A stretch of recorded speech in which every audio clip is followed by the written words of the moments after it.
How to make band joint pattern. Band joint pattern কীভাবে বানাবেন আমি দেখিয়ে দিচ্ছি আজকের ভিডিওতে।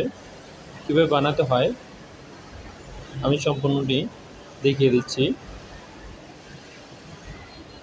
প্রথমে ব্যান্ড মার্ক করে পরে কলার ড্রয়িং করে এখন আমি স্টাইল আমি লিখে নিব ব্যান্ড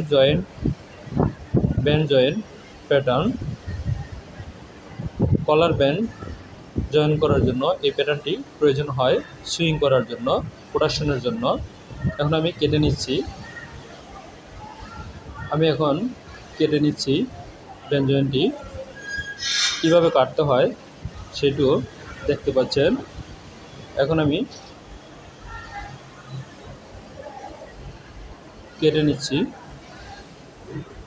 খুব সহজে কীভাবে ব্যান্ড জয়েন্টের প্যাটার্ন বানানো যায় সেটি আমি দেখিয়ে দিচ্ছি। আমার কাটা প্রায় শেষ হয়েছে। এখন আমি দেখাবো এখানে কিভাবে বোঝা যাবে যে এটা দিয়ে কাজটা করবে কিভাবে। সেই জন্য এখানে একটি কাটা দিয়ে নিতে হবে, এখানে বোঝা যাবে, এবং এখান থেকে এখানে কেটে নিতে হবে। ব্যান্ড যেন দেখা যায়, সুইং করার সময় ব্যান্ড যেন দেখা যায়, ব্যান্ড এর এইজ যেন দেখা যায়, সেই জন্য এখানেও তাই করে নিতে হবে। এখানেও আমি তাই করে নিয়েছি। এখন আমার এখানে ব্যান্ড জয়েন্টের প্যাটার্নটি বানানো হয়ে গেছে। খুব সহজেই আপনারাও বানাতে পারবেন।